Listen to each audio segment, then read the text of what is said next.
All right, I'm having a religious intervention with the Reverend Bob Levy. I don't know what church you're a member of, Bob. The fuck you, University. How are you? Not bad. Yourself? I'm not just watching the murder shows all night on ID, you know? Hey, those are the best types of shows, but I think they're going away these days. You know, there's not enough murder. I think too many of those, what do you call them, CSI shows had the back computer and they just solve stuff through a computer now. Nobody does. This is better, you know what I mean? It's like, you know, I figured these out right away now. I should be an investigator. I'm thinking of getting into that. You know, I want my own show. You know, you killed her, you cunt, fuck you. You know? Hey, like some of the best episodes of Columbo had dialogue like that, but they had to roll it back because you know, basically he was great. You know what I mean? Those shows were great. You know, I like Ironside, the guy in a wheelchair solving crimes. Who the fuck would have thought of that? Ironside was a detective who, of course, couldn't do his own legwork. He had to get other people to do it for him, right? You know, some of these shows, like the new one, I didn't choose murder, murder chose me. I mean, it's a great thing. That sounds terrible. He goes, there isn't a case I never had that I didn't solve. I'm like, take it easy, you bragging fuck. You know? But it's like, you know, it's either this or the midget. They got this and the midget channel. That's all I watch, you know. Little people watch that one because I feel bad for the guy with the loaf of bread fingers, that midget guy. And he has, you know, his wife is giving him shit and she's the size of a fucking small dog. And, you know, I mean, I really feel bad for that guy, you know. It's like, fuck, you get a divorce, even little people get fucked over. TV is just a freak show these days, Bob. You know, like... Well, no, it is. I mean, if it wasn't for sports, I wouldn't have it, truthfully. You know, I live for sports. I live for the playoffs, you know. What's the difference? If you saw one season of your favorite sport, you saw them all. Like, how many different ways could that fall? Well, that's what it is. It's like, you know, it's like the next midget show called I Can't Reach This. You know what I mean? It's like, what the fuck? I mean, why are midgets so, you know, amazing now? Do they get full-time shows, or is it just like 20 minutes? Oh, yeah. I mean, it's fucking horrible. You know, it's like, fuck, I wish I was a midget or had fucking 17 kids. I can have a show, you know? But if they filmed me all fucking day, it would be hilarious. Well, why didn't you do it? I mean, like you said to me, you've got a phone there. Why don't you just put videos on it? See, you put a lot of tweets on it. Put a lot of tweets on it. Well, yeah, I mean, look, my thing is, the TV's right here. The computer's open right here. And you do have a computer. You told me you didn't have a computer whenever I was talking. No, I don't have a setup anymore. I don't have my studio set up. When I get pissed off, I take it apart. You know, when I got into the car accident, I was like, I took it apart because I didn't feel like doing it at all. You know. So what happened with this car accident, Bob? This is the last. I got hit at a red light from behind by a drunk driver, and it fucked me up. So you know, I'm getting better. I can say that. You know, my head's still fucked up. But you know, like they were able to finally crack the right side of my neck and I have movement. So, you know, everything, I'm happy about that, you know, but it was 10 months of hell. You know, I couldn't get out of bed for 2-3 weeks at a time sometimes. And, look, it sucks, but you know, I guess you have to go through it to realize how good things are, you know? Well, I think the big question was, what were you doing parked at a red light without a car, you know? I wasn't parked at a red light. I was stopped at a red light. It's joking with you. What do you think I do? Just fucking park at red lights and hang out all Look, like, I don't know if you're not doing gigs, like doing comedy gigs, are you just walking the streets? What are you doing? No. I'm starting to do them again, you know. I'm, you know, I got a different kind of act now I wrote, and it just fits it better. It's more slower, you know, because I don't know if I can still run around like I did, but we'll see, you know. Some at the beginning, I couldn't do some jokes because I couldn't move around in time. And, but, you know, it's something you work on, you know. we'll see. You know, it's all. Look, I just go up there and do it for the people that are there, so it doesn't really, you know, that most people just do their act. I do it for the crowd that's there that night, so that's why it's always something different, you know. Yeah, I see you got a couple of big shows, big birthday show with Artie Lang coming up. I don't know what's going on, dude. Some of those shows not happening anymore. I don't know what's going on. Truthfully, I have no idea. Well, he's promoting them, isn't he? He's putting out. He's saying he's doing them, but no, I don't know what's going on. Truthfully, I really don't. People ask me all the time, "How's he doing?" I'm like, you know, I'll find out when you find out. You know. But you got a big birthday bash in June or July. August, but no, I don't know. I don't know if that's happening. Truthfully, I don't know. I all I do is, you know, trying to get some gigs now and reschedule them and shit. I don't know. I have no idea. You know, I have enough time worrying about me. Well, I understand. I understand completely. But I thought that was future gigs that you had coming up over the summer. Yeah, but you know what I mean? It's like I don't know what's going on. Like if I don't know what's, you know, it's like I have no idea what's going on. Well, I thought you said you could be a detective. That's what you said at the top of the stream. You said that's something you could get into. I can solve crimes, but I can't figure out what's going on, you know. Until I know what people's lives are going through. I don't know how to figure it out. You understand? Well, you know, I think you got a sitcom right there. You know, it's about a comedian. He can solve the crimes, but he can't get himself a solid spot, right? Well, I wouldn't go that far, but no, I mean, nah. Maybe he needs the murder so he can deliver the one-liner. Well, you know, I could still do it no matter what. You know, you could have me with the dogs all day, and that's a better show than most people on TV today. So, well, you know, like I don't know, like you think you're the big man, but like apparently TV's only taking little people these days. Yeah, I know. I got to cut off my legs and get in a wheelchair and drive around in a tractor in a fucking pumpkin field to get a fucking show. Are you keeping attractive? I'm not sure where you're living at these days. No, I said I didn't say you're attractive. No way. I said, are you keeping a tractor these days? Are you living still in the suburbs, or are you further out? Oh yeah. I mean, look, people have, you know, everybody has a mowing lawn around here, whatever, the fucking driving mowers and fucking, they have fucking 4-wheel things. I hear them on the weekend. I want to fucking shoot people out the window, you know? Wouldn't even leave the house to shoot a person, man. You shoot them. What? If you wouldn't even leave the house to shoot a person, you'd have to just open the window and hope they were close enough. Nah, it's I like where I live, you know what I mean? I like it, but, you know, it's always like they're fucking putting together something and driving around, and like they always have parties. I don't party, you know, so it's kind of. Have you stopped the party lifestyle? Do I stop? Yeah, I mean, like I know, like a while ago, you said in Stern that you stopped doing the coke and all this nonsense. Yeah, it's been like 10 years for drinking and all that, you know. You don't even drink these days?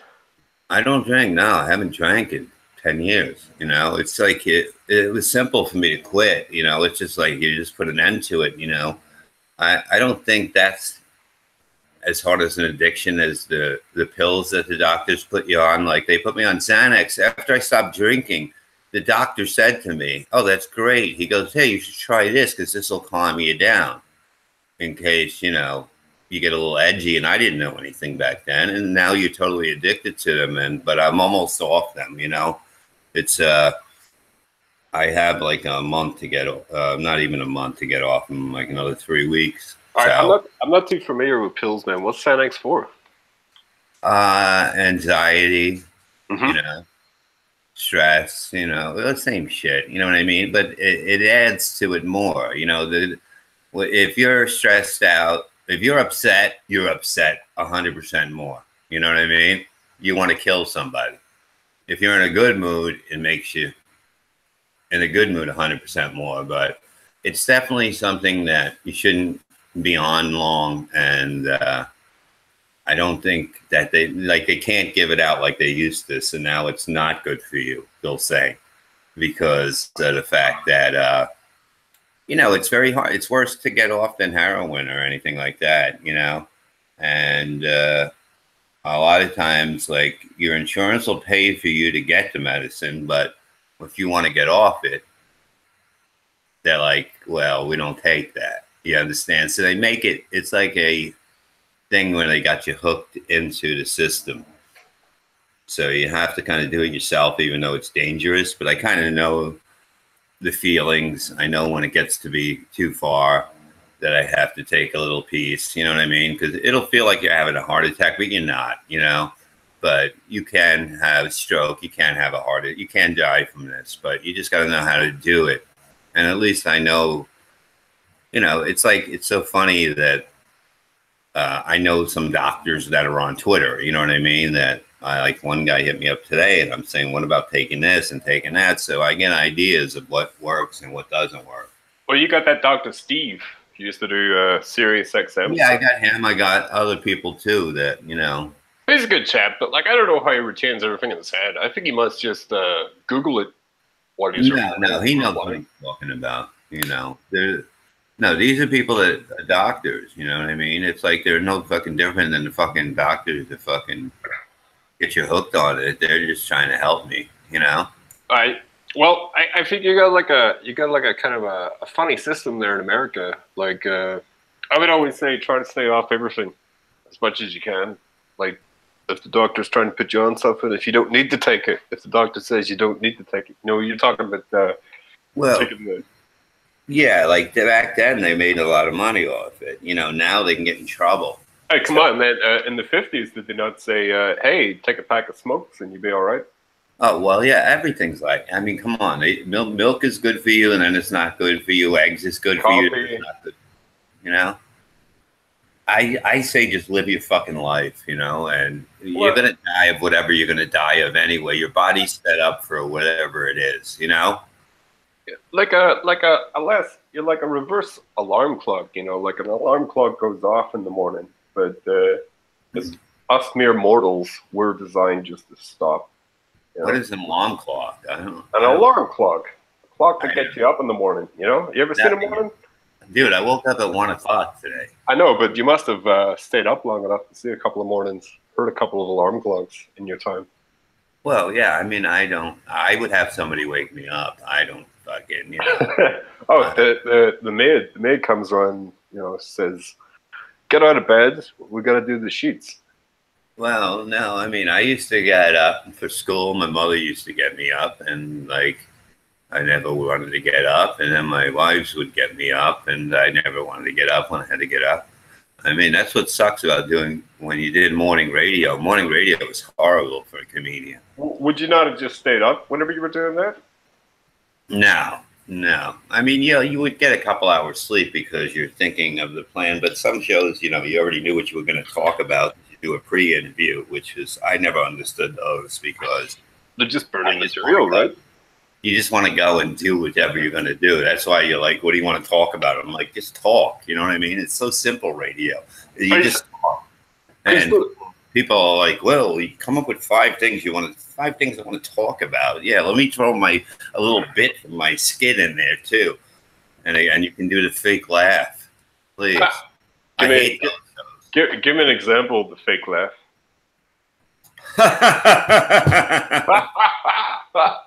Whoa. You didn't do that, did you? Unbelievable. You don't go there. I'm going to lose my job. Are you fucking doing it? Hey, are you still doing much radio? Obviously not doing that shows.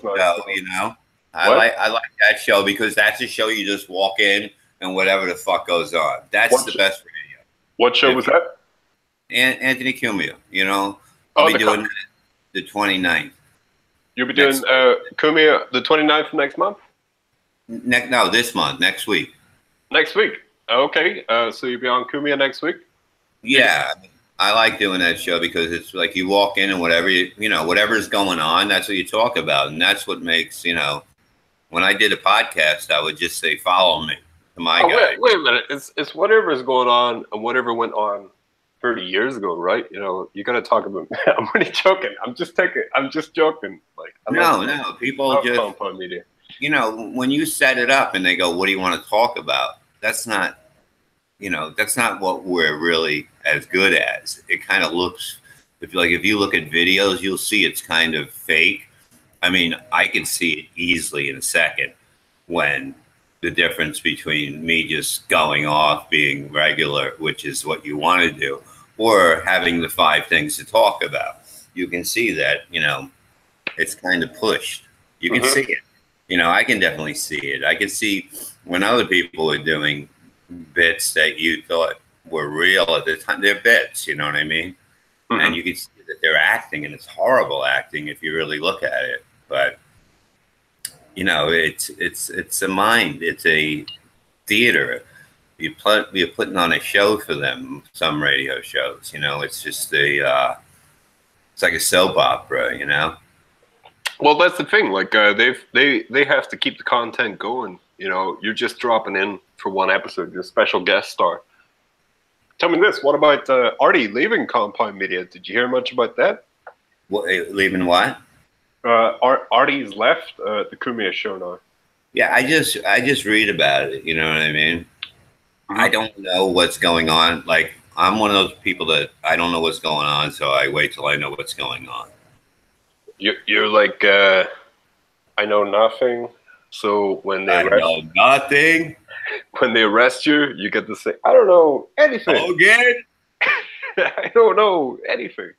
No, I mean, look, how am I gonna, like, people ask me how, I don't know. I mean, what do you want me to say? You know what I mean? That's the whole thing. It's like, God, they come to me like I'm the fucking, the great odds. You know what I mean? I don't, you know, I can't come up with an opinion or say anything, which it's none of my business anyway, but still, you know, I don't. Oh, Sam, I mean, like, you're a big personality yourself. Were you asked to do the second mic or anything like that at any point? No. I would rather do my own show, truthfully, you know. Are you still doing your own show? No, I stopped, you know. I might get back into it, you know. Why? Look at us now. Look at the way we're talking. Why are you not just running your own show like this?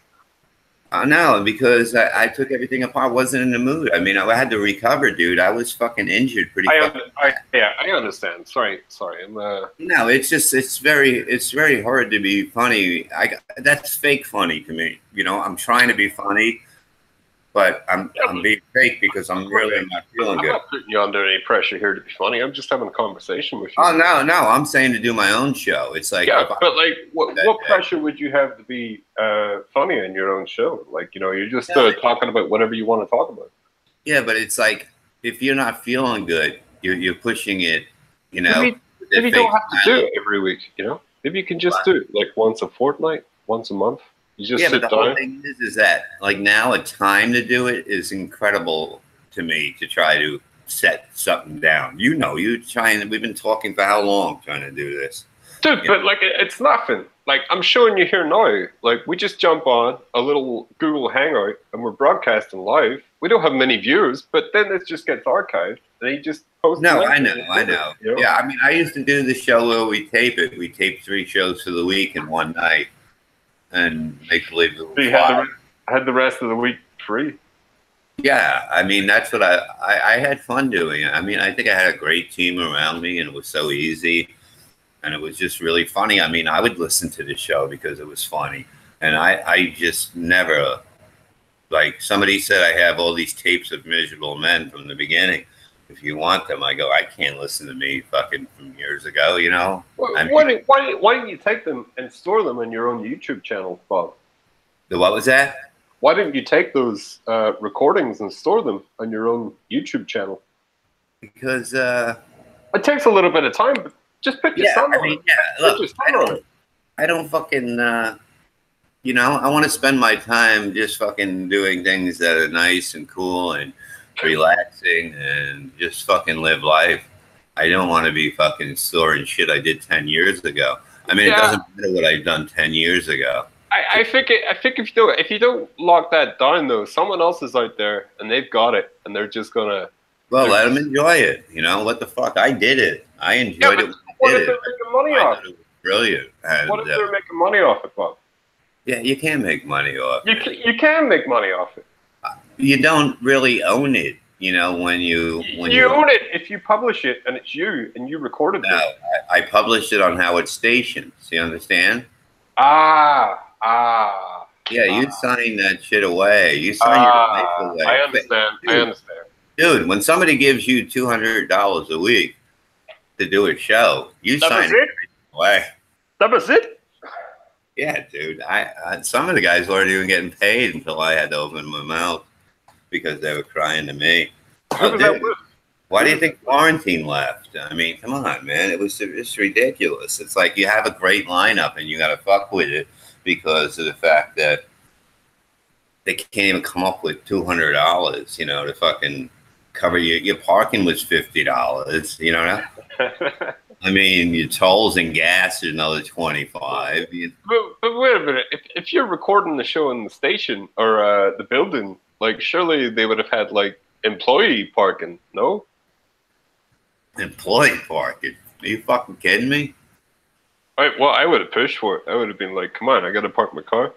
Dude, we're lucky to get $200. You have no idea. That's why when they were going to give me money for the roast, I said, just give me 2 plugs because I'll make my own money because there's no way you're going to make money. What was that all about? There was apparently a big falling out with you and Howard about that, right?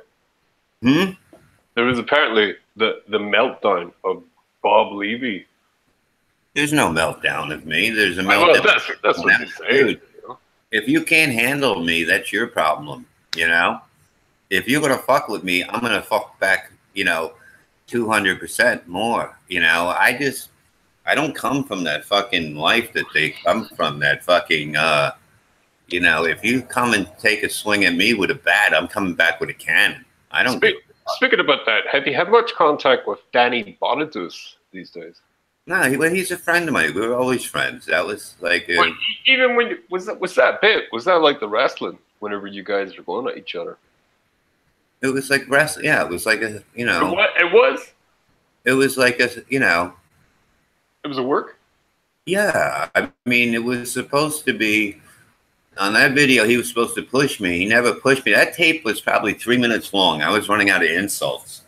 And he never pushed me. So I just had to hit him out of nowhere. But we didn't tell the bouncers. I said, don't tell the bouncers. They kept it real. Oh, no, because I said I can take anything that they can throw because I did wrestling. So any kind of tossing me or whatever, it's not going to hurt me. And no, it doesn't, you know. And it just worked. But it was such a scammy, scummy kind of thing. And that's one thing I do, you know. I look back and I'm like, oh man, I thought this was going somewhere, you know, to Mothers Against Drunk Driving, and it ends up the guy's a big scam artist, and he had indictments put on him after that. Who was this? You know, and it was just fucking horrible, you know. It was just like who had indictments put on them. The promoter. If you look it up, it was after that fight, there was 8 indictments for fixing, you know. It was like wrestling, you know? Right. You wanted a bit of heat. It's just like, I thought it was going to the money was going to go to something else, you know, Mothers Against Drunk Driving. You know, I always do benefits for shit and that, and, you know. How could you give money towards that, Bob? I mean, like, so if someone's going to drunk drive, they're just going to do it on the spur of the moment, right? Well, yeah, I mean, that's the whole thing. You can't really... Like, that's a scam going into it. You can't. Mothers Against Drunk Driving. How are they going to stop it? Take the keys off their drunk kids? Well, the whole thing is that, you know, something's got to be changed with the law where somebody that gets hit by a drunk driver is covered. You know what I mean? Because if you can't do anything, come in. You understand? So it's basically, I spent more time in jail than the guy that hit me because of his effect on my life. You understand? So that's the point that has to be changed in the Senate and all that shit. And I want to get shit fixed like that. You know, I'm not saying, hey, if you're going to drink and drive, these people are going to be taken care of because the insurance should take care of them, pay their bills, as long as you can prove that you're really injured, you know, because it's fucking horrible how everything just comes down on you. And it's not good for healing because of the fact that you're dealing with other stuff. And that's the whole thing that makes it really hard to heal because, you know, I had my head fucked up. I had a little bit of brain damage in the back of my head. But, you know. What does that affect, Bob? Your sight? What? Does that affect your sight? My what? Does it affect your sight or your hearing? My hearing. Well, my hearing's been fucked up because I played in bands when I was younger. And then I go see my son play all the time. Hi, Dad. Hi, son. Here's how much you have in that. Okay. Here's my son, my errand boy, because I can't go outside. Hi, everybody. Yeah. Hey, how's it going, man? You got to get your father hooked up with his YouTube channel yet again and get him live streaming. To do shows on like this thing. This is pretty easy. You just fucking pop. Yeah, I know. It's just plug and play, man. Yeah, I know. I mean, well, I'm gonna go eat my sandwich. All right, eat your fucking sandwich. Where'd you get buffalo sauce? I got because they don't put enough. Okay, they don't put enough buffalo sauce on there, and it just dry. So I tell them, I say drench it, and they go, "Well, we really can't." They're fucking. They work at Wawa. They can do what the fuck you tell them to do. They don't Wendy's on. They don't know how to fucking make food. It's dry. Shit. Well, Wendy's had a fat woman doing the commercials, and they had to fire her because they knew that wasn't selling. I love yogurt. Thanks for buying a fucking gallon of yogurt. They bought like 2 gallons of yogurt, vanilla and something else. I just fucking pour it. Like, I'll eat it late at night in bed and watch these fucking murder stories. What is in here that's so fucking hot? It's your sandwich. I said roast beef, you motherfucker. It's pork roll. It's the same fucking thing. I wanted a sandwich like a sandwich. What happened? Because we were filming this. You see, this is a show. That's good. That's good. And they asked me, they said, "Do you want to donate $5 to the kids with like no hair?" And I donated. Kids with no hair. What the fuck? How much are we gonna give them every fucking time? You donated $5. Take my fucking brush and give them some hair off of that. Every fucking time you go in there. I gave them $500. What are you giving my fucking money for? I thought you wanted to help people. I don't want to help people that are bald. Why are you wearing sunglasses inside? Because I can do what the fuck I want. Get upstairs. Go back in your fucking coffin. See? You're the greatest father ever. That was pretty good.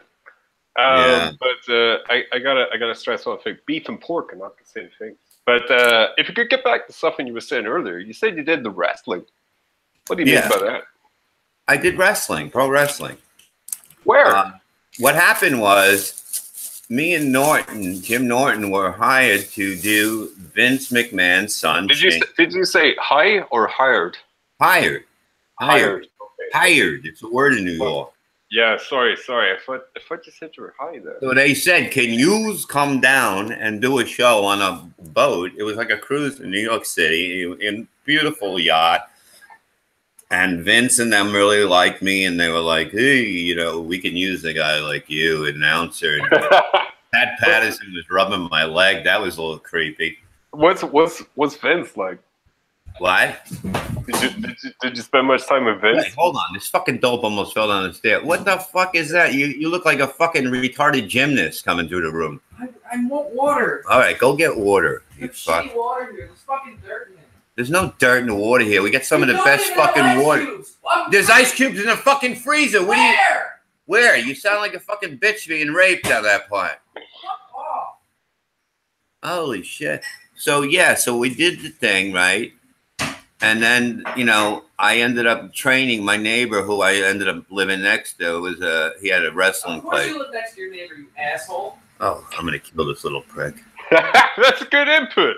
Yeah, he's funny. He was doing comedy with me when he was 15 and kicking ass. And now he does music and he's kicking ass. Tell him follow me on Twitter, and we'll do a live show sometime next week. We got to get some more guests on. No, so I did wrestling for a while, and then, you know, nothing happened with the WWE, whatever the fuck it was, WWF then, and, you know, I enjoyed doing the wrestling. It was fun, man. I mean, it's like, do what you want to do in life, you know? Don't fucking think about it, just do it. Well, what did they do? Did they give you a suplex or a punch or something? Or? Oh, no, you learn everything. I mean, the first thing you learn is basically kicking your own ass, because you would go in the ring and do these back bumps, and that's basically... Most people would put their hands like this, and you would jump straight backwards, and it's almost like okay, when they get clotheslined, that's the bump that you would hit. Mm-hmm. And if you were losing a match in wrestling, basically you're doing all the work. You know, if you're winning, it's easy. You're just tossing. You know, you're not really, even when you body slam somebody, they're pushing themselves up on your leg and twisting around, and you're just guiding them, really. So it's basically, you know, it's pretty cool when you look at it that way. But yeah, you would have to do front flips by yourself and land on the same way you would land on your back, straight back. Because it would basically be you would be landing almost on your shoulders and your ass at the same time. Understand? And your feet. So it would be like it had to sound like boom. If it sounded like boom, boom, boom, you can hurt yourself. It has to be that you can take any flip as long as you land on that, because it takes everything. Takes a shock.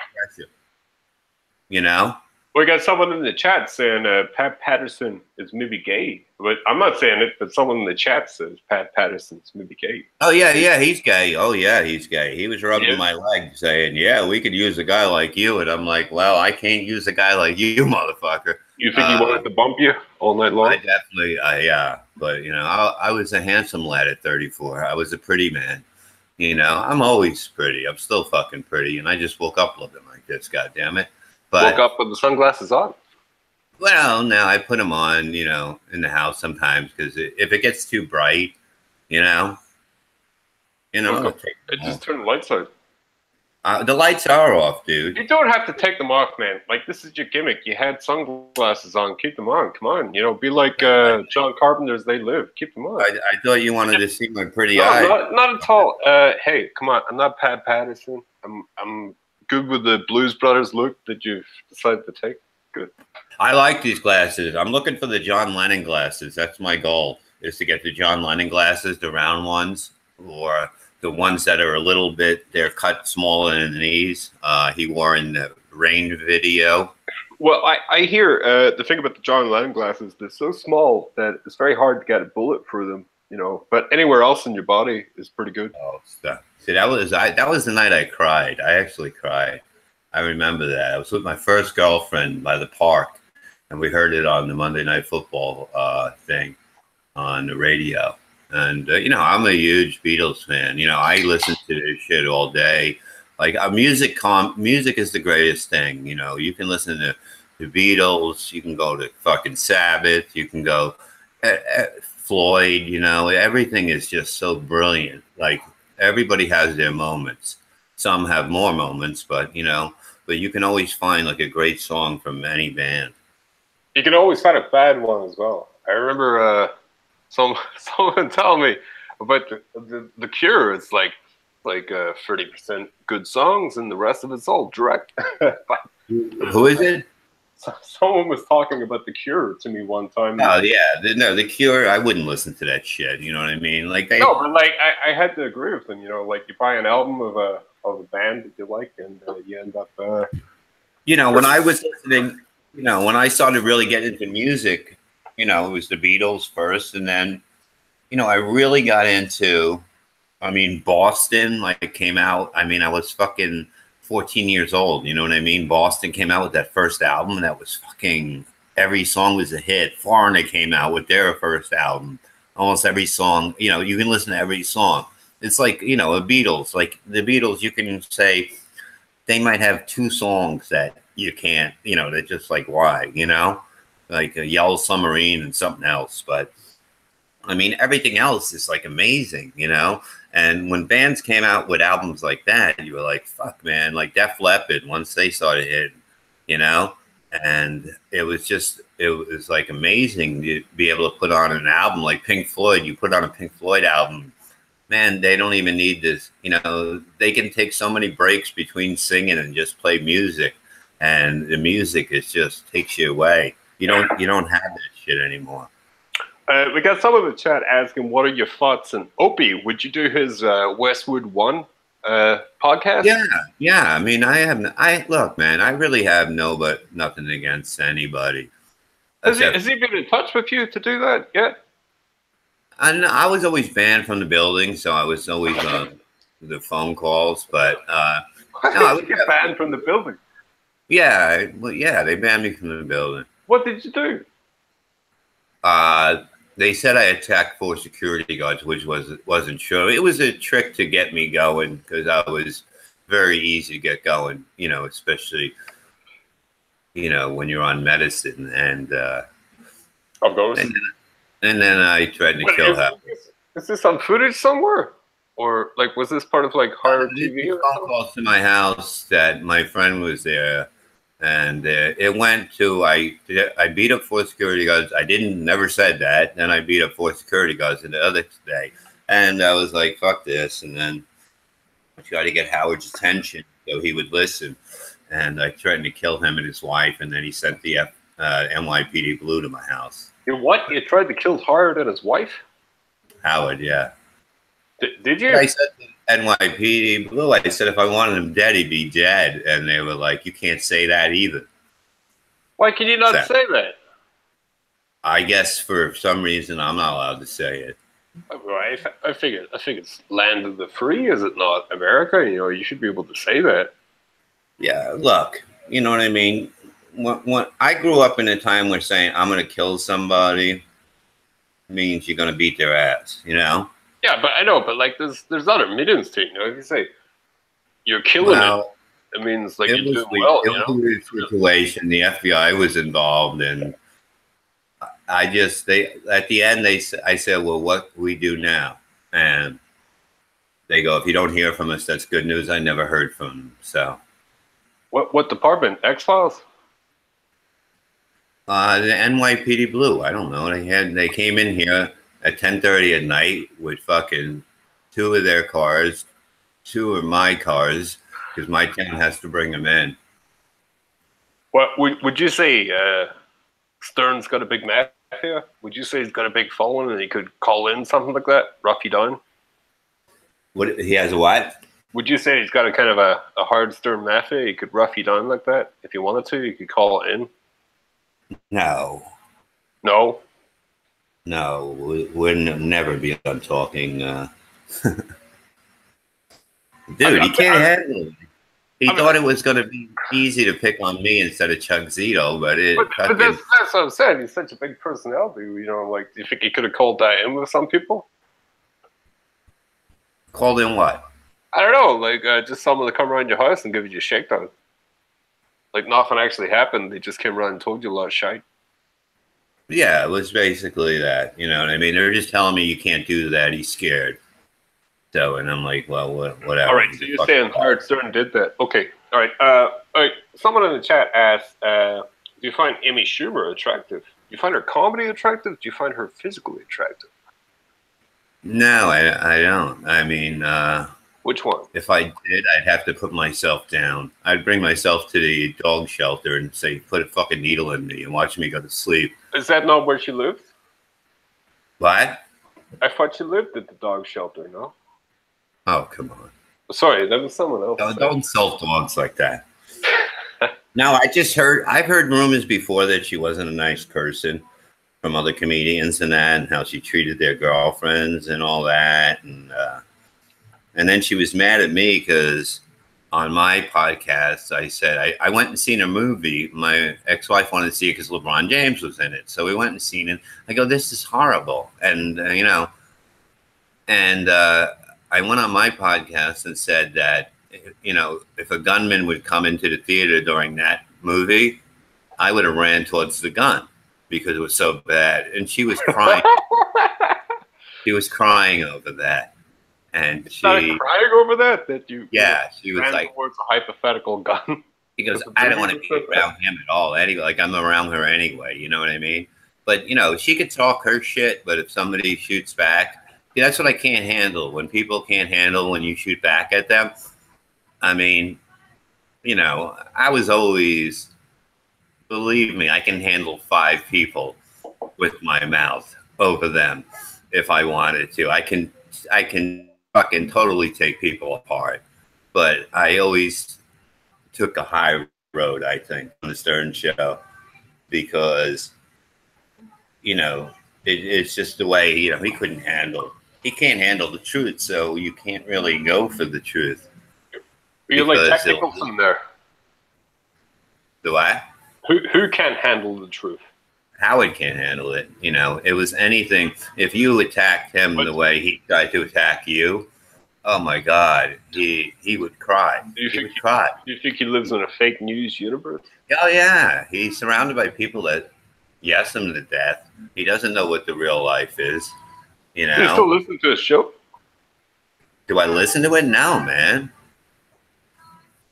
No, why would I? You know, I heard it's not good. You know, people say it's more interviews. He was always good at that. You know, but you know, it's no Larry King. To be honest with you, I don't know. You know what I mean? I have no reason to listen to it anymore. I used to wake up at 6 in the morning and write bits from home. You know, I'd always have shit every day. That's how I am when I'm on a show. You know, you got to give it 100%. We just got a question in here. Would you do roast battles? Dude, basically, we came up with that on the Kid Chris show. Is this thing? Let me explain what we did on Kid Chris years ago. I came up with this idea where one person would roast the other person, and they go one line at a time, back and forth. Mm-hmm. Like a rap. That's what the show is. That's what the show is, right? Uh-huh. Yeah. Well, we were doing that on Kid Chris way before this ever became anything. Would you go back? Would you go back to that? I think that's what the question. No, I mean, well, look, without writing shit down, nobody can beat me. Yeah. If you write shit down, it's too fake. You know what I mean? Pat Cooper taught me that. He said you're too good to do it like that. He goes, you don't need fucking paper. What Pat Cooper and I? Are you still in touch with him? No. I never really was, real close with him, but at one of the things when we did just a roast on him real quick, he was like, you're too good at this. I think it's in his book that he told me to not use paper. And I've never used paper since whenever I did a roast. And I heard an interview. To me, that's set up. Even though I'm writing it, it's like ridiculous to try to read it and get the timing. The timing comes from just doing it. You understand? You have to be at that moment. And that's what the best radio is at that moment. It's not basically, scripted, because you can't do it that way. That's why I would never tell my guys what we were talking about until we went on the air. And then I'd say, just follow me. And they were good. When I did the, I guess it was the Bob Levy show with Joe Conti, Kensel, Mr. Nielsen, Stacy Prushman was on it. It was like we would just go. We didn't have, if I had a topic I wanted to talk about, I wouldn't tell them about it. And it just works better that way because you get the real emotion out of them. When you have time to talk about it, you have that person waiting for that line that they have in their head. Mm-hmm. And then they try to get it in and they talk over it. You can't do it like that. And it just doesn't sound good. And I've just watched from studying radio, like everything I do, I study it, whether it's being in jail or fucking.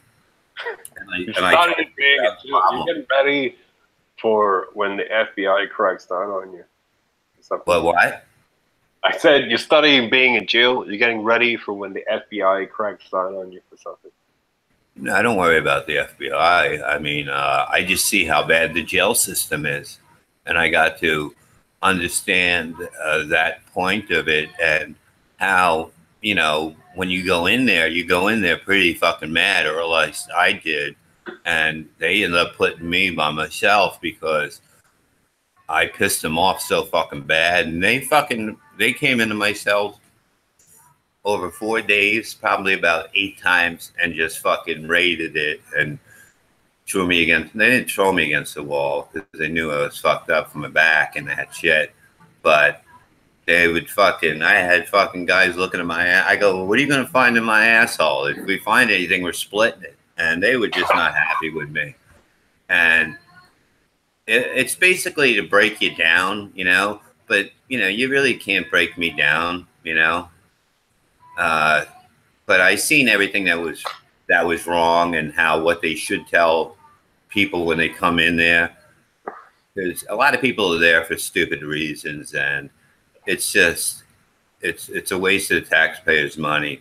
I mean, I was there for a stupid reason, and but I definitely extended my stay from acting like a lunatic when I got in there because I didn't want to. You know, if somebody calls me a prisoner, I think that's a hard thing to turn off. You know, like if you're getting aggressiveness against yourself, you're gonna want to be aggressive back. That's just something that's built into you, know. So it's hard to turn that off. But they were trying to be normal, and I wasn't. Truthfully, you know, they treated it like they said. I talked to them after, and they were like, "Look, we don't know why you're here." What am I doing here if you don't know? No, they don't know why. All they know is you're a prisoner, and they treat everybody the same. So if you're there for murder or anything, you're treated the same. They have no idea, and that's the whole thing that, you know, I didn't know, and I was just going off. I didn't like the way that they talked to me, and you know, I probably lasted maybe 3 hours before they put me in the psycho ward. What's that like? What's the difference there? Did they throw you gentler or harder? No, it's basically a place where people have to be watched. You know what I mean? Mm-hmm. You know, there's cameras in the cells, and you know, you don't have much. You have no clothes. They made me take off my orange outfit the last time I started with this guy, and you wrap this kind of, it's like a turtle suit, they're called, but they don't really stay on you. So you basically have it tied around your waist. You have no clothes on. You're sleeping on basically what that is too. There's no pillow. There's no anything near a bed. It's almost like a frozen old wrestling mat. You know what I mean? Mm-hmm. And it's horrible. And you're in a cell that basically has a little window, and people scream all night and yell at each other. Tell me this. You talked the other day about perhaps writing a book. It seems like there's a lot of hidden stories. Yeah. You know, I was, you know, I follow everybody now. That's my thing on Twitter. I follow everybody. So what happened was, I followed somebody, and they wrote to me and said, "Thank you. You know, this is great. You followed me." I go, "Anytime." And this girl's you know, she writes, and I was like, you know, I want to do it. Don't give it away. You know, like you got stories, she's gonna write it. Come on, it's gonna be a Bob Levy book. You know, we got to protect the interest on that. But this is what got you inspired into it in the first place. No, I started writing a book a long time ago, and then I looked at it, and I was like, dude, I don't want kids to see this and think it's cool, you know? But I'm going to basically say, do not try this at home. You know? Hey, that's a good title. Well, yeah, I mean, look, I mean, it started at an early age. I mean, like I said, I'm in jail now. I should have been in jail years ago, you know? So... But it's, you know, if it teaches people. But where are you up to with this? Is this just this week you've started thinking about it? Have you? No, I've had it. I have it in my mind. I have the whole book. It starts. Have you talked to any publishers, perhaps? I'm going to get it done, and then boom, go. But I can always put it out myself, so it doesn't matter. That's true. Tell you what, you're going into Compound Media. I hear Kumia has a book coming out that he can maybe hook you up. Yeah, and there's a lot of those people that were interested in a while back when I was. It just looked like when I started writing it, it was just very. Truthfully, I wouldn't want kids to think it was cool. You know what I mean? What about Artie, man? That guy's got a book out every year now. Yeah, you see, I don't read books. You know. That might surprise you, but I don't read books. Wait, you can put some pictures in, like it was Hunter S. Thompson. No, I mean, I'll probably put some pictures on if I can find them. But like some of the best stories are going to be from me growing up in Staten Island. Truthfully, you know, it's going to be insane. I mean, it's going to be funny as shit. It's going to be fucking insane, and it's going to be a solid read when it's serious. You understand? Shut the fuck up. They're just taking in their garbage fucking cans. Hey, it's all right. I'm just going to ask the chat. Anyone interested in a book by Bob Levy? Signed off 1 for yes, 2 for $5. no. I'm charging 20. Motherfuckers are going to pay for this fucking book. Because this book is going to be honest. You understand? That's one thing I go by, honesty. I've always been that way. So, you know, it's going to be all truth, you know? Well, that's all you can write about, man. Truth as far as you know. That's science. Yeah, it's like people think when you lie, you can tell the same story over and over. You can't. When you tell the truth, it's the only time you can tell the story over and over again. Well, and when you lie, you know, you can tell when somebody's lying when they don't look in your eyes. You can see when they're uncomfortable. I always watch people's eyes. You know what I mean? When I'm talking to them, no matter what. Even if I just meet somebody, I could see if they're sincere or just fucking full of shit.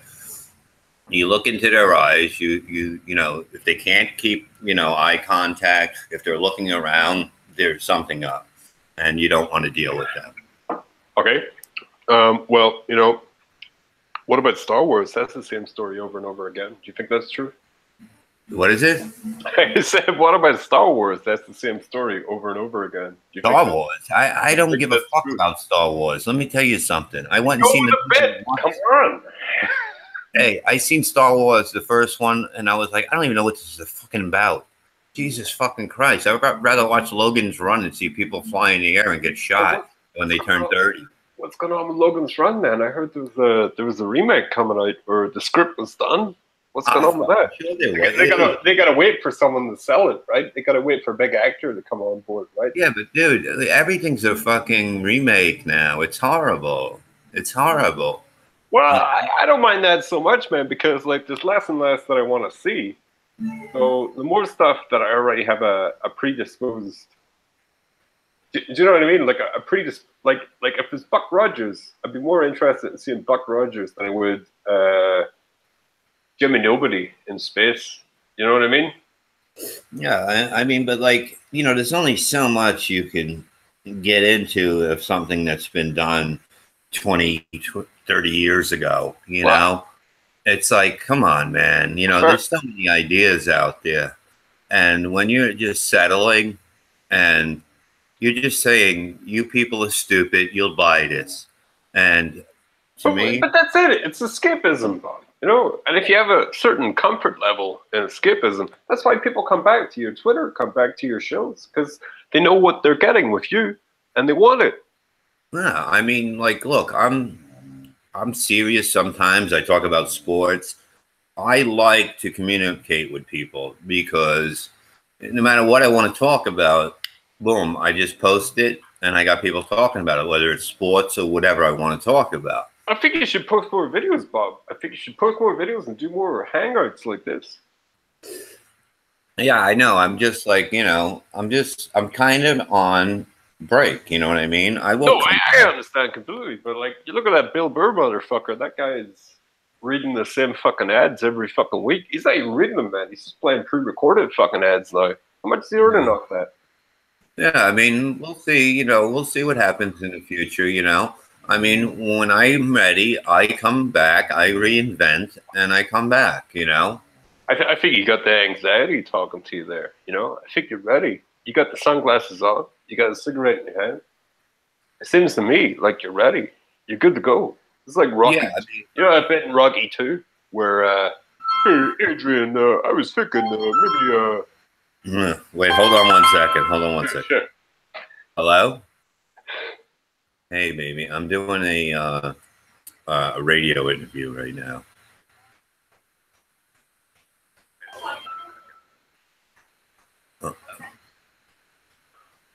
No, we'll talk today. I love you too. Yeah, I'll talk to you in a little while. Happy birthday. So you got a booty call in the middle of the day? No, it's a good girl. I don't do those anymore because, you know, it's more annoying than just finding a good girl. You understand? Uh-huh. I'd rather not have fucking, you know, how come you didn't call me? How come you didn't call? You know, I'd rather have somebody normal. Oh, Bob, I had no credit in my phone. Maybe if you had paid for it. Oh, I fuck with those on Twitter. I get these fake accounts. I fuck with them so bad. It's so funny. Have you ever thought about publishing that sort of nonsense? Like just compiling it? Like, what's it? You know what? I kind of delete them after a while after I defeat them and make them, you know. I actually had one send me money where I made money. It was the best trying to scam me that I scammed them, and it was so fucking funny. And I just laughed because they're so stupid, you know. How did you work that? It's like if a girl tells you they love you, and then they go, "Can you send a picture of yourself?" I just goof. I showed my friend one of the things I did. I said I work for Vandalay Industry, like on Seinfeld, and I said I import and I export. And it was the funniest fucking thing. And they're like, that's so cool, you know? And I would do that just to get me, you know, to kill time and just, you know, use your brain to fucking. Do you think if Larry David heard about that and heard about how you were being derivative of him on Tinder, he'd be annoyed? What's Tinder? Well, come on, Bob. Don't plead ignorant to me. No, I never did Tinder. Oh, well, don't worry about it. This is the first time you're on Google Hangouts. So, you know, you're exactly, I was talking about Buck Rogers. You're exactly like Buck Rogers. You're stepping into the 21st century. No, I mean, I don't want to go into the 21st century. I like to be in my own century and live my life my way. I don't live around how everything is. You know? Yeah, well, I understand that, but like, you know, you gotta have what do you call it? The pool, the ability to pull from references, I guess. I don't know what the fuck you're talking about. Oh well, don't worry about it. It's not the first time this evening. Anyway, so no, I live my life the way I want to live it. I've always been like that. I don't live like society wants me to, or you're supposed to be. You know, that's no way to live. You know, and if people either understand it or they don't understand it. You know, my dream is to live on a cabin by a lake and just fucking hunt for my own food and shit like that. Like Jeremiah Johnson.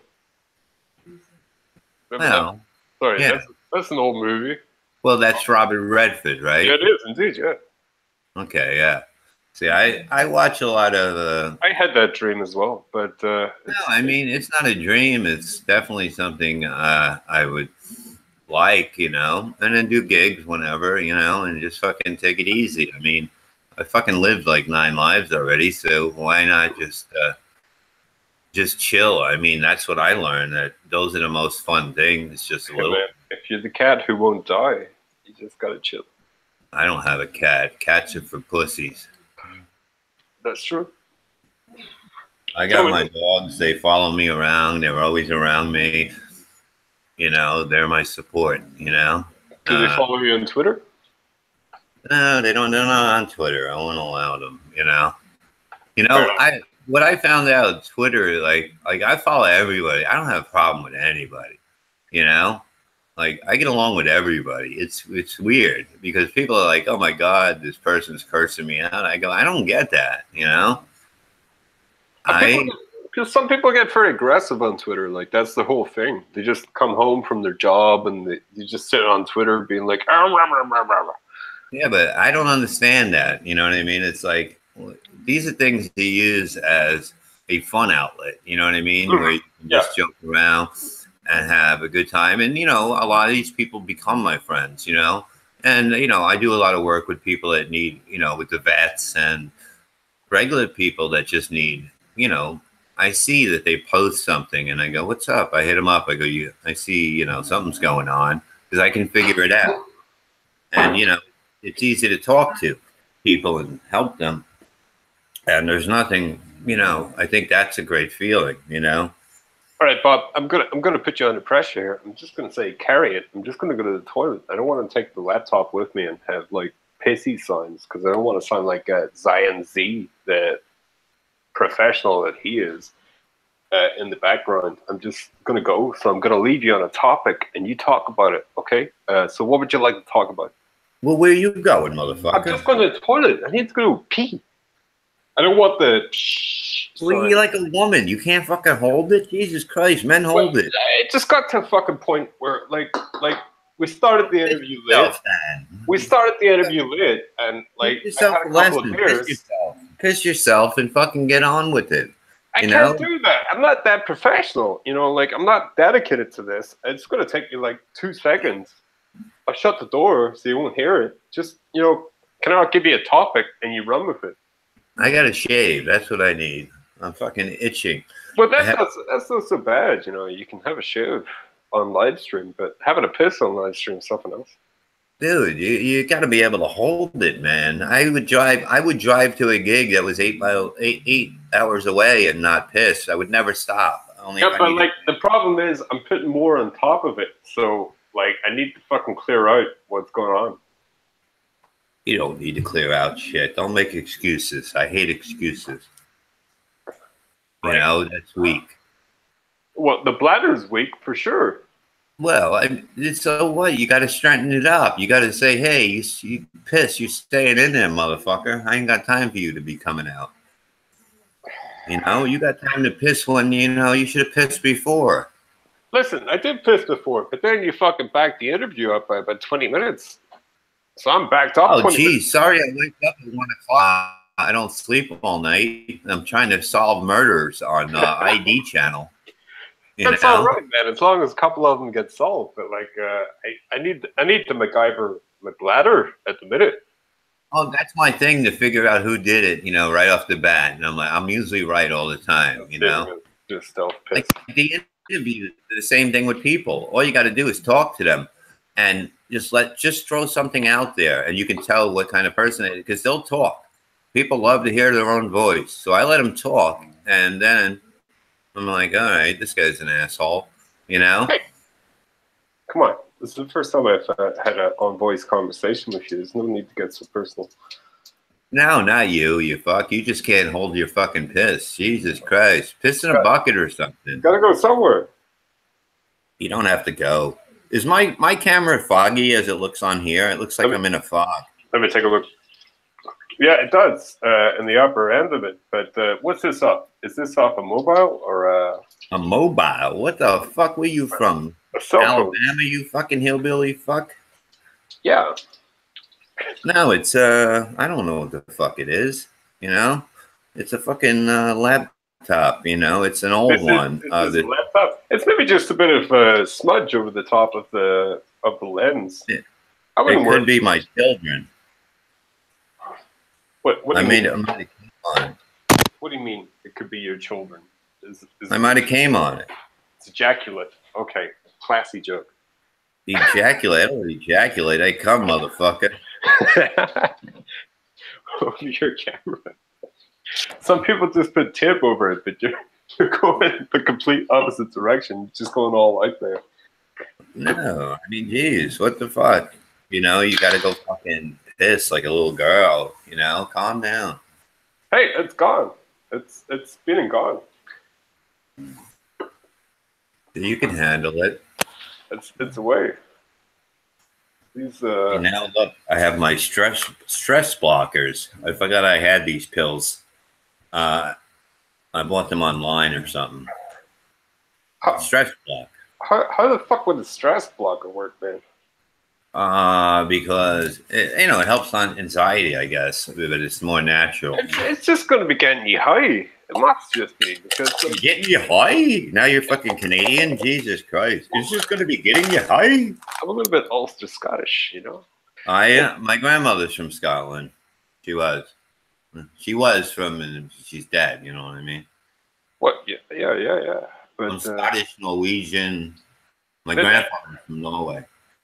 That's part of your problem, I think. You know, these are the biggest areas for consumption. Biggest problems. No. I'm fine, motherfucker. Hmm? I'm fine. No, these things taste like candy. Wow. Tic Tacs, stress blockers. Mm-hmm. Stress block. We'll see if it works. Because no doctor wants to see me now. Um,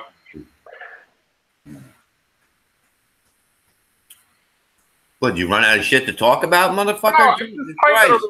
someone sent me a fucking message. I'm typing a fucking reply to them. Like I don't mean to get like it's. I've had a couple of beers. I've had those stress blockers. Maybe I should have a couple of stress. In the afternoon, you're drinking already. You know what I mean? Hey man, hey, you just reminded me. That was what turned me on to you as being one of the funniest comedians ever. When you rung into Opie and Anthony and you were talking to Lady Di and you're like, "Hey, it's the afternoon and you're drinking all day. Yeah. What are you doing, guy?" Is she's really sick or something now? Or something? I think so. I wouldn't want to talk negatively of it, but that was a great bit. That was fun. It was fun. But you see how I knew how to stop it at a certain point? That's the difference between some radio shows where they would keep going. Oh, say this word. Dude, I could say these words, you know? Truthfully, the only word that I always say, and I'll always say it a certain way, is shrimp. Because it's just an accent that I have from New York. Mm-hmm. But all those other words I knew how to say, hedonism, I know it. I would just add on shit, you know, hedonism, you know. Mm-hmm. It's just the way that you would say it as an accent where you grew up. But, you know, you can, you know, do you think I really thought that the country or the village was called nigger instead of Niger? I mean, come on. Well, from my understanding of it, there's a big problem with that word in America, but in other countries, not so much because there's a lack of descriptive terms within like Latin-speaking countries for people. Nobody should use the word then if it's so fucking offensive. I seen a video of a girl singing along with a rap song, and the word was in it, and she got off of Twitter. She had to get off of Twitter, and I'm like, what's going on in this world, you know? That people can fucking do that. And I'm like, that would never happen. I'm like, hey man, I'm not easy to fuck. I'm pretty easy to find. You got a fucking problem. Come and bring it. I don't know, man. I think that might have been a work as well. Like that seemed a bit. It's all for fucking publicity, dude. Yeah. It's so blatant that when people don't see it, it makes me laugh that they're that stupid. You know, everybody has a view all of a sudden, you know, now it's like, it's the it's the in thing to do to bash Trump, even though, you know, he gets a lot of shit done, but you know, he's a crazy motherfucker. Yeah, but I think that's why he gets stuff done, because he's playing a game of cards with everyone, and he's wild bluster, you know. Well, what he does is he fucks with people. He posts something on Twitter, throws everybody off, and then he does what he wants. You understand? People are just stupid. They don't realize it. That he's playing, you know, it's like having a fucking fake account and you're just fucking with people and they're falling for it. What's your opinions on the big man, as they call him in Korea? I don't know. I think we need somebody like him because other countries don't walk all over you. And to think that North Korea is not gonna fucking come, you know, they had no plans on going along with that. That fat fuck that eats with a stick, he had no plans on. I don't think anything would get done unless someone with that type of personality was in charge. You can't deal with those people. The only way you can deal with them is take them out. You know, you have to send in 10 guys that can take them out. You know? We're in the what do you call it, the diplomatic fizzes of business negotiation, you know. When you have an ego like that, you cannot talk to somebody like that. When you have somebody, you know, he doesn't care about his own people. You know what I mean? How can you not care about people? I mean, I think there's a big problem in North Korea. I mean, like, they're cut off. I don't think they even have internet connection there. No, it's going to get worse. And if there is a war, you know, they don't have a chance. Do you understand? Like, I've been working with the military guys and the vets for a while now. Nobody can come close to us, what we have. And nobody. And that's why people are like, oh, it's going to be another third, you know, we're all going to die. We're not going to die. Believe me, we're not going to die. Dude, I think the guy in North Korea has just heard yes all his life. And the problem is, he's never dealt with anyone like Trump. And no, well, look, he's not kissing their ass. Yeah. It's basically a New York mentality. You fuck with me, I fuck with you bigger. It's very interesting time that we're living in. Like, most definitely. I think it's not just entertainment value. It's definitely world-changing stuff that's going on. Yeah, but whether it was Trump or anyone else, if somebody threatens this country and you don't fucking say, yeah, we'll fucking blow you up, you fucking do anything. Oh, I think it's ridiculous that for years there could have been such a stalemate within politics, American politics. I would have never known it was really going on until he was talking about it, you know? Yeah, I mean, everybody's involved with it now, it seems. Yeah, it feels like it. But I don't feel like a lot of people look back and go like, well, you know, a lot of people just like to keep the head in the sand, chill out. But I think if ever there was a man who was built for world stageness, probably Donald Trump. I mean, the guy's a great businessman. He's bringing jobs back. He's a great big peacock. And you can't take I don't think he's got like ill will in his heart. You know what I mean? It's like, okay, it's not like he was elected president because he was white. But Obama was elected because he was black. And that's a fact. But he was literally nobody going up to that, right? He came out of nowhere. He has what has he done, truthfully? What has he done besides get cops killed every day? Well, I heard someone say he's going into the reality TV realm now. So Trump steps out of reality TV and Obama steps into it. So, yeah, no, but the whole thing is calm down. It's somebody on a fucking bike. No, but the whole thing is that if you have you have to have a leader. It has to be a strong leader. Like, you know, like Reagan wouldn't take any shit. You know, you can't give fucking these people fucking money and bombs and fucking guns and, you know, I mean, it's going to come back and bite you someday. You know, that's like saying, you know, you go in your neighborhood and you give all your neighbors all your guns and fucking, here, take this, you know, here, take this, you know, and we'll be friends. Sooner or later, they're going to shoot you. Yep, maybe. But I think as well, you can't have good relations with someone who's treating you in a bizarre way, you know? Yeah, it's like, okay, if you take a woman out the first night and you get her steak and lobster, where are you going to go from there? Like, that's true enough. That's true enough. You can... No, that's why I start with chicken McNuggets and move my way up. You know, the whole thing is, if I can't win a woman over just for me, I don't want that woman. You know, because it's going to be a headache. You understand? That's how I look at relationships. So you're saying there's kind of like a courtship going on between North America and North Korea at this moment. It's always been like that, but I'll tell you what, they've been fucking Obama in the ass really hard for years, you know, and he's been giving them everything. Thank you. Here, let me take another cock in my ass. And you can't be like that. You have to say, fuck you. You fucking threaten us, we're going to take you out. And people are like, oh my God, we're all going to die. No, we're not going to die. Calm the fuck down. If we continue to give them everything and to fucking bow down. It is business. It's politics. It's the world of business. They're both the same, really, you know? Yeah, I mean, it doesn't matter who the president is. You know what I mean? this was the only time I voted, only because I didn't want Hillary in there because we would have been fucking chest deep in fucking refugees. Do you think she's coming back?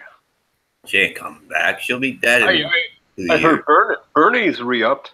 Bernie's going again. Another guy. He looks like he makes chickens. He looks like a chicken guy, you know? He looks like he owns a deli.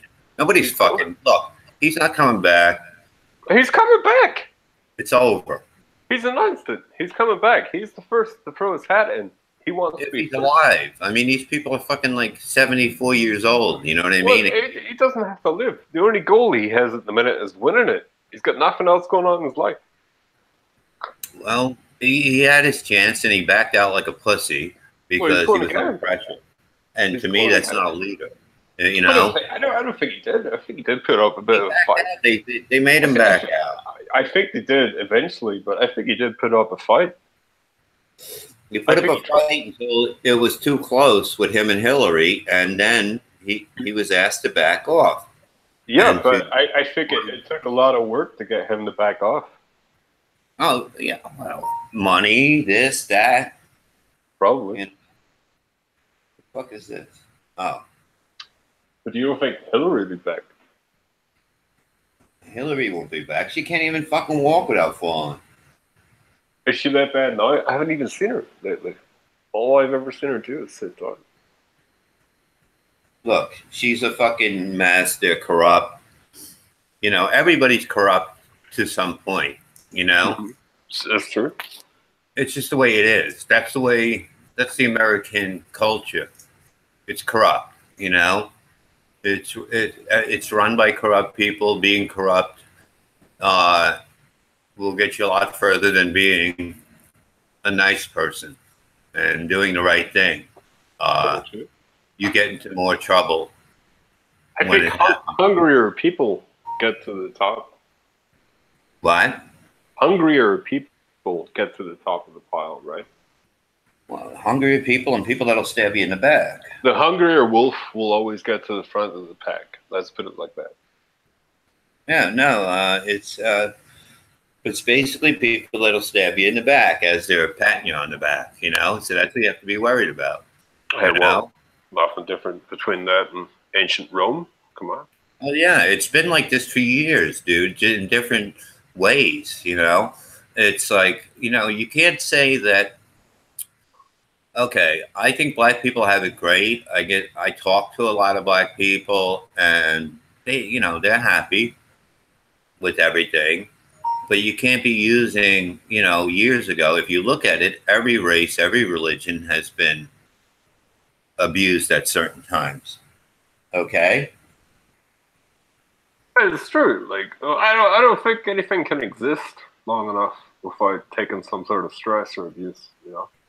If you want to be equal, here, this is my thing. And this is how I judge everyone. If you want to be equal or want respect, earn it. Just fucking go on and don't blame anybody. You know, everything happens for a reason that is caused. It's not because you're black or you're white or whatever. It's because you put yourself in that situation. So if you can just throw, well, it's because I'm black in there. No, it's not. It's not really that reason, you know? I mean, everything will be found out later in court or whatever if it's the truth or not. It just doesn't go like that anymore, you know? I guess what you're trying to say is everything's not black and white, right?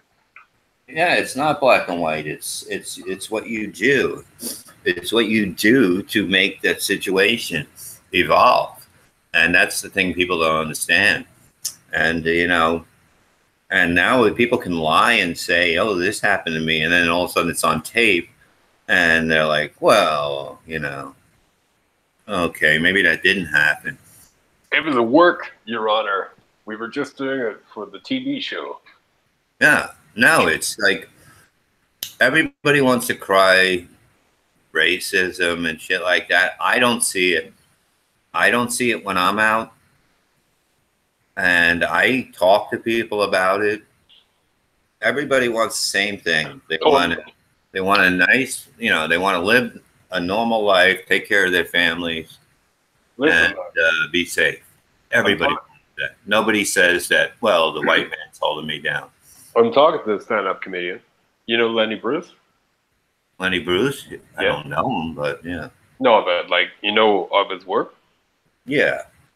Did you ever feel like Michael Richards was trying to delve into that with the his racist tirade? You know, the way Lenny would have had, I see one Mick, one Spick, one Kike. I Yeah, felt but like he was maybe going down that route, but he one had thing lost the about crowd. comedy or radio, it's an act, okay? There's a difference between somebody saying something on stage or on the radio and then saying it, say like at a mall to somebody. You know, I know the difference. Well, sure, that can be an act as well. You know, you can say like stuff between people that's not entirely what you mean. It's just meant to be like a throwaway line in a movie. Well, it's to make a, when you go with jokes like that, it's to make light of the stupidity of the theory that people come up with, you know? That's like the, you know, it's like when you write a joke, you might say, like I came up with something on Twitter and people didn't understand the joke. I said, Mm-hmm. you know what's hotter? There's nothing hotter than a really hot chick that loves sports. And I said, well, a really hot chick that looks at the sun and goes, how does that stay lit all day? That's hotter. I'm not making fun of the woman. I'm making fun of the guys that would find that hot. Or, you know what I mean? Because you would rather have a way a guy would think is like, it's so much easier to have a hot chick that is really stupid to be able to deal with than somebody that has any kind of education. And that drives me Because, crazy. That drives me crazy that you would have to like explain something like that. Obviously, the worst position to be in is the comedian and trying to make it like a point through a well, joke. no, it's just because like they thought I was putting down women. I was putting down guys. See, that's why. But what's the matter? No, but If you put down guys, woman, race, no, but anything. they didn't see it that way, and that's the funny thing about you have to write to dumb it down sometimes for people, because How fucking bad is it going to get now? Now we're all connected. We're not just working out of a. no, it's like if I went on there and was always talking about women, I probably talk to more women because on Twitter because they're more intelligent, they're more The more likely to send you nudes. they know what they kind of know more about, like a guy doesn't really have, he's not as interesting, it's just boom right there. But a woman can take it. I seen this girl that was really funny yesterday. I started following her and she just goes in, she's just on there for fun, it says in her thing, to laugh. And she would post videos and they're funny. And it just works, it works more than, you read some of, guys get more offended on Twitter than women do. I tell you something. Now I'm thinking of offense. Something I take offense on, because a lot of the time I would listen to old radio shows and I'd hear people of your ilk. I mean, stand-up comedians who are trying to push a show that's going on next Tuesday. But I think you should be pushing your own social media. So what are you? Yeah, look, I push gigs, but yeah, because I think this all gets archived. People come into it from like 5 years later, so that show's gone. It's been, what you should be pushing is your social media, which is going to push your gigs. You know what I mean? well, I push. I go on there and say what I want to say. I mean, I probably, when I'm not on, I gain a lot of followers. When I am on, I'll break even for the week. You understand? And because they don't get it. You understand? They don't get it. So I think it's 50-50 because it's hard to gauge audience reaction if you're not standing in front of them. It's like radio. Twitter's like radio. YouTube's like radio. No, but the whole thing is that, like, I may only have 58,200, it says, right? But they are more loyal than having 300,000. You understand? Mm-hmm. Because they totally get me. if that makes any sense, you know? A little bit, yeah. But Yeah, if I gain 1,000 in a week and lose 980, I mean, that's happened. I see my are you thing. looking at that? Do you look at that sort of What? stuff? Do you look at that sort of stuff? How much you lose and how much you get? Yeah. I get a report every couple of weeks or whatever, or a week. And to me, it's funny. And it's like, wow, that person didn't get it. Well, they just want you, you know, since I follow back, then they don't follow, you know, they just want to get up their followers. You know, somebody has to amuse me for me to follow them, and I will follow them. You know, a lot of people do amuse me. A lot of people are, you know, entertaining, and I want to be entertained too. You know, I'm not there to just entertain people. I'm there to just talk about, like, I can talk about sports all night. You know, you know, I love the playoffs. You know, with the hockey and the basketball. You know, so I mean, I can go in and just talk about that. I'm not there to fucking amuse you. I will amuse you with my own look at how I word shit and when I talk about, you know, a show. Like I was explaining yesterday, how I was watching the show with all this family had all these animals in. It was on the midget channel. I mean, to me, that's the way to explain it. And people were dying from me saying the midget channel because, I mean, that's what it is. It's a channel where they have all midgets on, the TLC or whatever. But I'm not going to write TLC. I'm going to say it's the midget channel because that's the way I would explain it to somebody on the phone. But they'll get you for that eventually. Like sooner or after that will become like a term that's derogatory. No, it's not.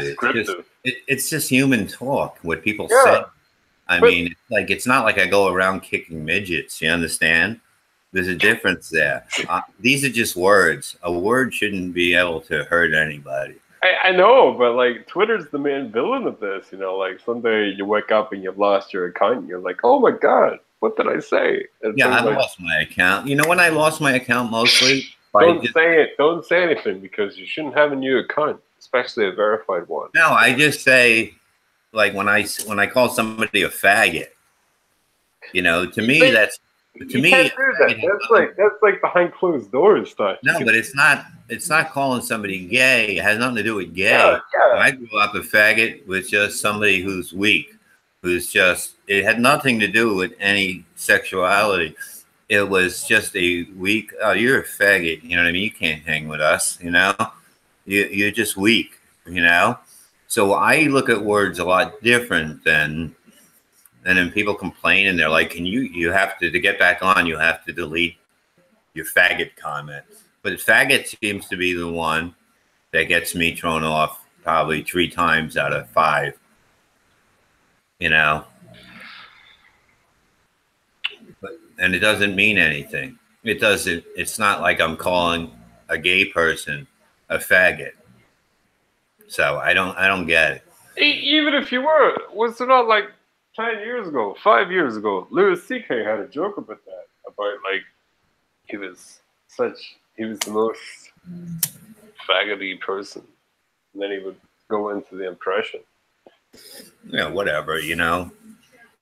I can't believe it. Hey, bring my lighter down, you motherfucker. I'm using matches like it's 1964. What's wrong with matches? Matches, I hate matches, man. You feel like a hard-boiled detective. I have a lighter, man. Everything's quick, man. Boom. Fucking let's go. Well, what's quicker than a match? A match is fucking work, you know what I mean? Next thing you know, half of it flies onto the couch and you got a fucking fire going on or it lands on the dog. These are a lot of fucking accidents to be having with a fucking lighter. Matches will kill you, motherfucker. I got a message in chat that says, "What's up, my good friend Bob? You're looking great. I hope your recovery is going well." Yeah, everything's coming together. You know what I mean? I am looking great. I probably lost about 30, 40 pounds. Then I'll start bulking up. I'll go to the gym, fix my neck. You know what I mean? I'm going to see my buddy Vinny Paz, the boxer who broke his neck. and he's going to give me some. I'm going to see him on the 2nd in Atlantic City. He's going into the Atlantic City Hall of Fame for boxing. Are you invited? Yeah, he's my friend. You know, he's a good guy, man. We have a good time. Every time I go to Rhode Island, we hang out, and he's going to give me a workout to help my neck. You know, because that's the last of the severe pain, but you know, it's calming down. Are you doing anything professionally to present him? Or, like, have you got a? Are you presenting him to the Hall of Fame? What? Are you presenting him to the Hall of Fame? Are you doing anything professional? Oh, no. He's just a friend of mine. You know what I mean? We're just gonna go and support him. You know, he's one of those people that is a real person. That's what I love. I love people that are real. That fucking, you know, like that's who you become really good friends with. People that are totally fucking real and honest. You know, and you know, he's crazy, sure. But he's a tough motherfucker, you know. All right, ask you this. You said you did the wrestling. Did you ever do the boxing? What? Did you ever do the boxing yourself? Kickboxing, I do. You do kickboxing? I used to do that, yeah.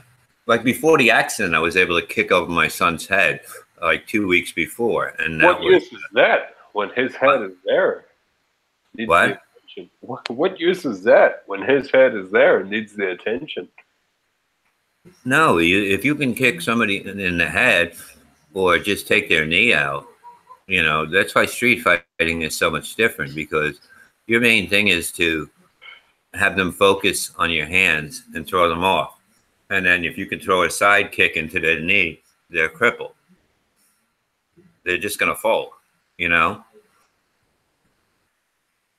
And you know, there's so many holds, choke holds, and all that shit that you can do in a second on somebody. It depends where their movement is, you know? I got two questions here from the chat. Who's your favorite young comic? And I don't look at it like that, you know what I mean? I always just see somebody, if I think they're good, I'll say, hey, you know, I think we can make you big, you know? I think you're just missing a few things that you need to work on. And, you know, I was never, I got into comedy just because I wanted to get out of the life I was in. What we do? It wasn't good.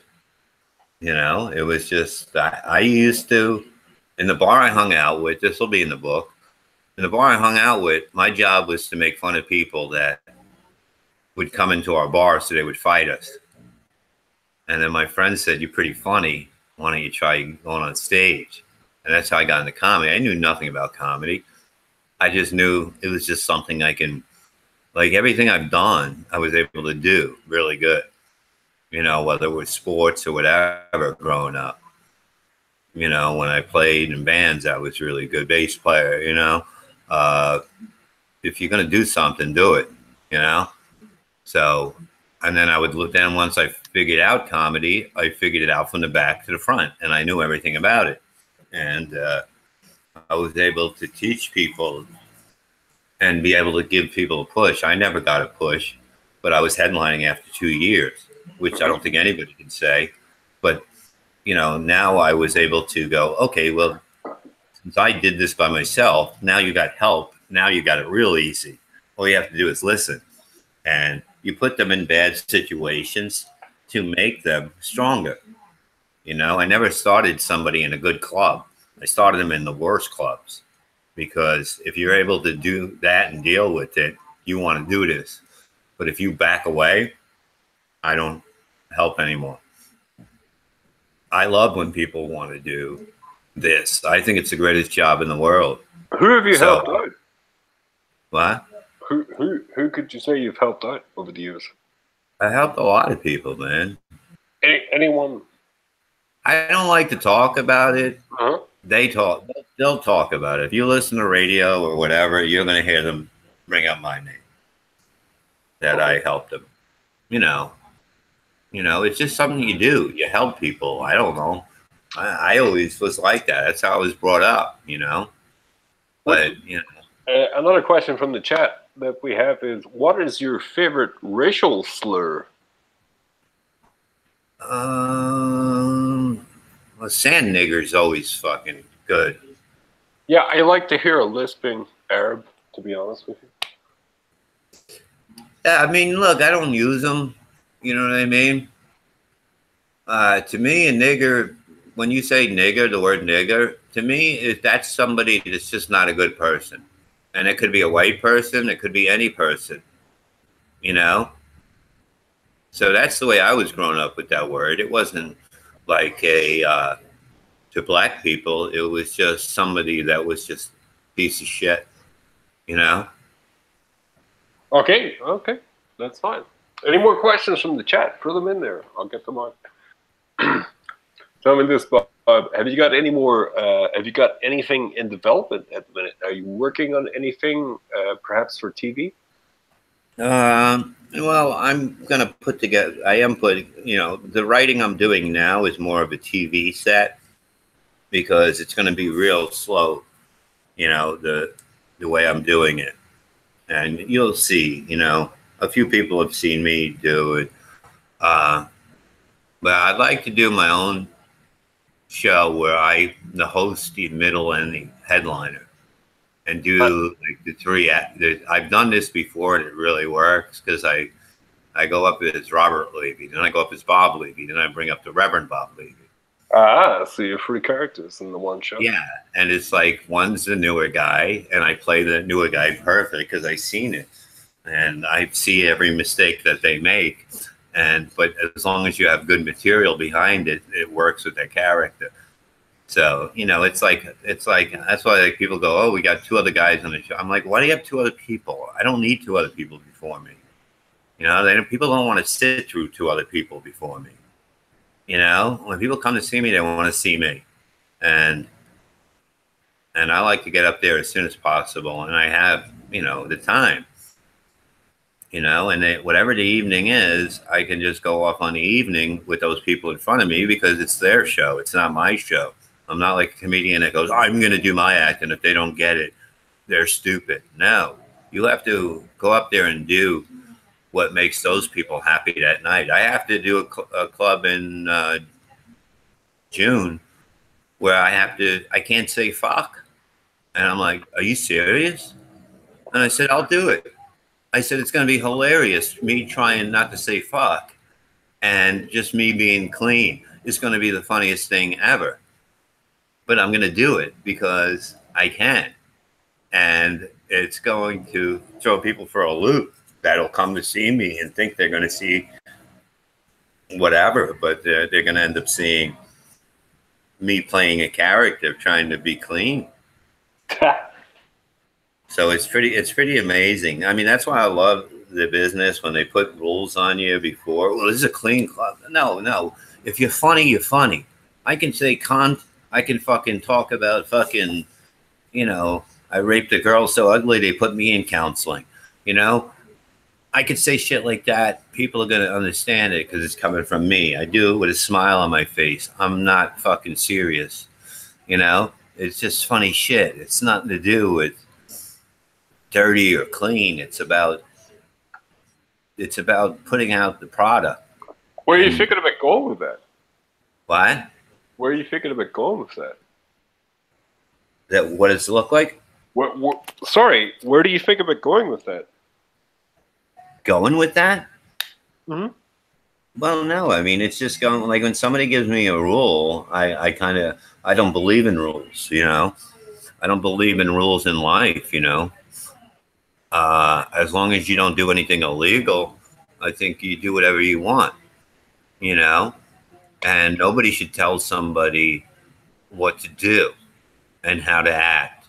You know, especially when you know it works.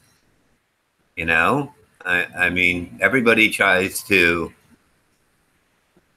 just do what society thinks is right, and you fucking people are boring the shit out of me. You know, you're not somebody I want to hang out with.